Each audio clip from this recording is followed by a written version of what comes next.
Have you ever had one of those days when nothing seems to go right? I should have realized that today was one of those days when I got a call to go out to the south of town to unlock a house. I've always disliked that part of town. It's full of rich snobs who think that the sun shines on their backs 24 hours. Most of them act like they know everything, so I just knew this was going to be a real hassle of a job. As I rolled up in front of the white McMansion and saw the lady of the house in a terry cloth robe and not much else, I sighed loudly. Yep, this was going to be an absolute nightmare for sure. I stepped out of my truck and grabbed my basic pick and bump key set, hoping against hope that this was not going to be a high-security setup like a multi-lock or Medico. Finally, you're here! I told them I needed someone fast and you took over half an hour. Thank goodness I wasn't dying or anything. I passed a smile on my face, even though I wanted to turn around, get back in my truck and leave. My client, who was doing her very best to impersonate a screech owl, was a fair representation of what I had come to expect of this neighborhood. I would guesstimate the late 30s, had some body work done, definitely too much primping of the face, and she was your basic trophy wife to some 60-year-olds I would hazard to guess. Sorry, ma'am. Got here as quick as I could. Is it the front door you are having issues with? She loudly let me know that it was, so I hurried over to it. Naturally, it was a high-security lock, an angle, which is basically a Chinese knockoff of the multi-lock brand. I silently cursed to myself, knowing that it was going to take at least 10 or more minutes to pick. I sent a short prayer to God and Sonny Jesus that it would go fast and that she would be quiet while I worked. Naturally, they both decided I needed a taste of hell and brimstone. Over the next 20 minutes, I heard a litany of what ground the lady's gears. Her husband was probably cheating, her dog had explosive diarrhea all over the dry cleaning, her son was boffing someone on the football team, and here she was, locked out with an important society event, and wasn't I just taking forever to open a simple lock? I tell you, some days you just shouldn't wake up and go to work. Finally, the last pin tripped and I spun the lock open. She rushed past me into the house, so I went back to my truck and started writing up the invoice. 5 minutes ticked by, then 10, and I'm wondering what the silly woman is up to. I walked up to the door and knocked a few times, but heard nothing. Shrugging, I trotted back to my vehicle, ripped up the invoice, and started another. A total of 45 minutes later, I hear the garage door roll up, and I see that she is coming towards me dressed in what women in this area code call fashion. So, I hand her the adjusted invoice, and she screeches about paying me for the time I waited. What did I expect? Anyway, the rest of the day was on par with the start, so I was more than ready for dinner and time with my wife when my last call was over. I drove home and noticed her car was gone, but I figured she might be at the store or something. I went inside and kicked off my boots, grabbed a cold one, and grabbed some sample locks I had been planning on practicing on. I was almost done with an old Ruco when I heard my wife's car pulling into the driveway. I set it aside and grabbed the old towel I had to wipe my hands on, hoping that she had brought some takeout home because I was starving. I guess when I heard her laughing and what sounded like a male voice speaking in low tones, I should have realized that house-fried rice was unlikely tonight. She walked into the dining room with what looked like a college kid in tow. I assume some type of athlete because he was wearing a leather jacket. Probably football, I thought. He looked beefy enough to be a safety or linebacker. My wife gestured for him to sit down across from me, then took a seat next to him. I just looked at the two of them, kind of bemused, wondering what the hell was going on here. "Hi, honey," my wife said, seemingly full of cheer. When I didn't say anything, she continued, "This is Steve. He goes to A&M and plays football for them." Marcy introduced us. I still didn't say anything, but I got a cold feeling in my gut as I started piling up the locks and putting them in the towel for storage. Marcy has been my wife's best friend from high school, and she is an unmitigated cheating woman. I've pushed and pushed to split them up, but until about a year ago I had come up short. Long story short, Marcy was married briefly, But when her husband wouldn't go along with swapping and an open marriage, she took him to the cleaners and got a divorce. My wife and I had a horrible fight after that, which took us almost a year to get over because I told her that her friend was a useless, round-heeled, cheating woman. My wife finally agreed to stop talking to her and hanging out with her, although it seems now that was a lie. Well, dear, apparently you lied to me about not being friends with Marcy any longer, so now I have to wonder exactly what you are up to this fine evening. I guess that wasn't part of whatever planned dialogue she had put together because it took her a moment to recover. I went and grabbed another beer while she had a thing or two, spinning the cap off with my thumb and dropping back into my chair. I'm really sorry, Dave. I should have told you. But Marcy has been my friend forever, and it wasn't fair of you to try to force me to give her up. She puffed up a bit as she said the last part. I reckon she had time to get back on her script. In any case, that isn't what I brought Steve here tonight to talk about with you. You see, Marcy has explained to me how you are keeping me from being able to explore things that I haven't had a chance to do, and I think we need to discuss our relationship. I pondered this for a second, then looked her straight in the eyes. So I, your husband, am holding you back? Could you be a bit more specific? Marcy thinks, and I agree, that our relationship could become so much more special if you allow me to have lovers.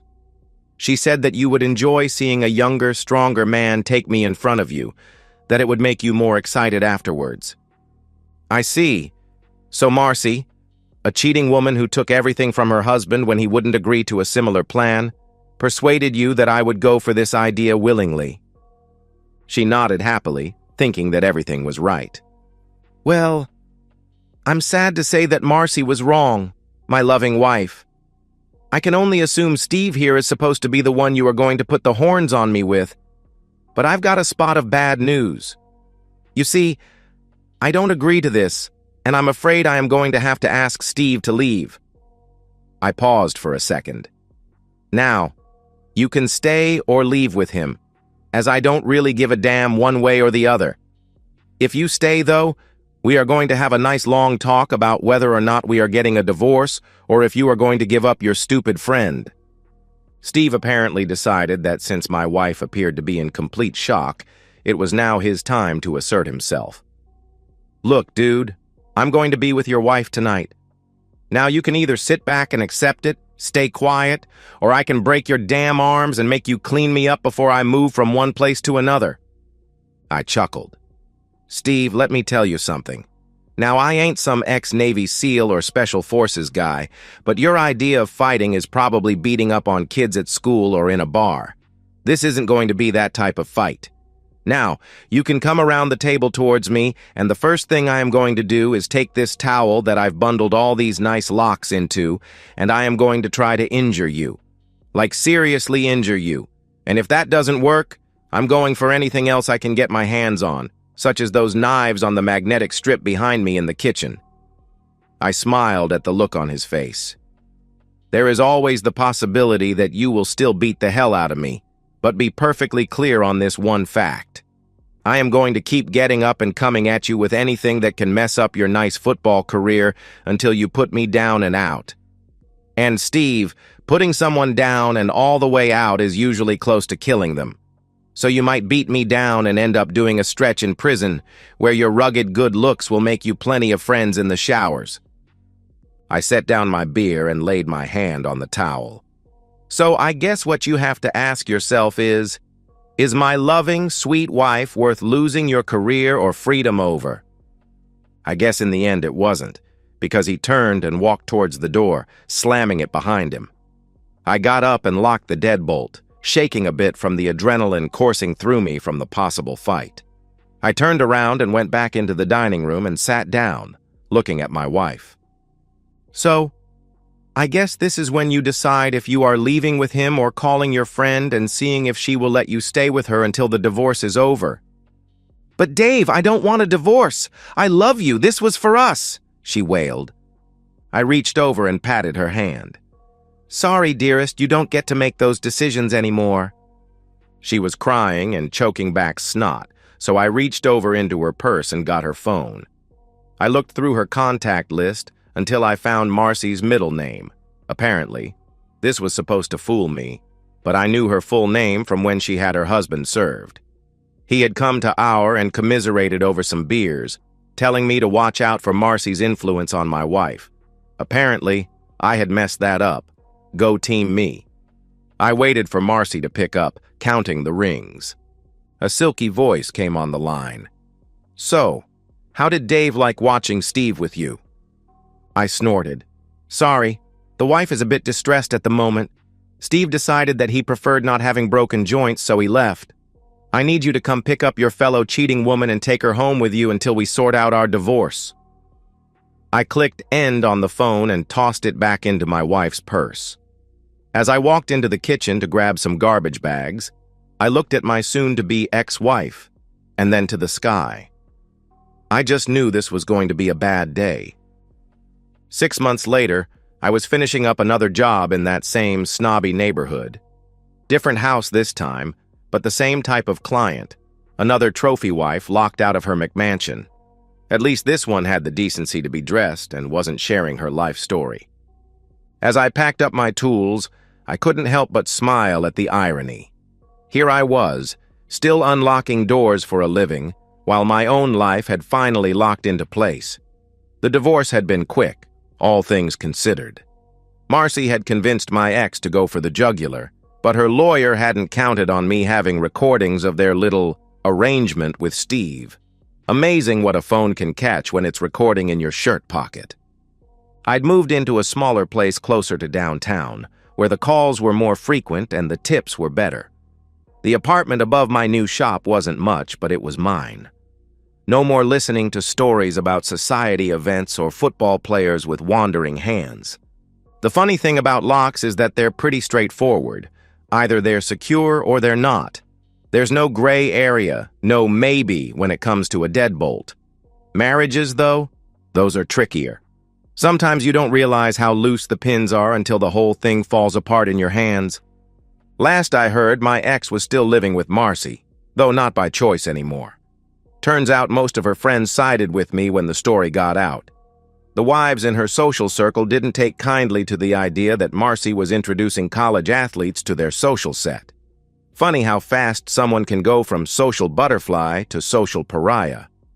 I still get calls from that neighborhood sometimes. Word got around about what happened, and now I'm the locksmith they trust not to hit on the misses. Business has never been better. Life's funny that way. Sometimes you have to get locked out before you can find the right key. That college kid, Steve? He transferred to a different school after someone anonymously sent his coach our little recorded conversation. I might know something about that, might not. Either way, I heard he's riding the bench at some Division II school now, probably thinking twice about trying to be anyone's bull. These days, when I pack up my tools after a job, I don't dread going home anymore. My new place is quiet, sure, but it's honest. Just me, my locks, and a fridge full of cold ones. Some people might call that lonely, but I call it peaceful. After all, the best security system in the world can't protect you from the people you trust. I learned that the hard way. Still, every now and then, when I'm picking a particularly stubborn lock, I think about that day and smile. Sometimes the worst days of your life turn out to be the best things that could have happened to you. They're like those high-security locks. They might take a while to get through, but once you do, everything clicks into place. And that's the end of today's story. If you enjoyed it, please give this video a thumbs up and drop a comment below. Your support helps the algorithm push my content further. If you're new to the channel, don't forget to hit that subscribe button. It really helps me keep creating more stories for you. Thanks for watching, and I'll see you in the next one.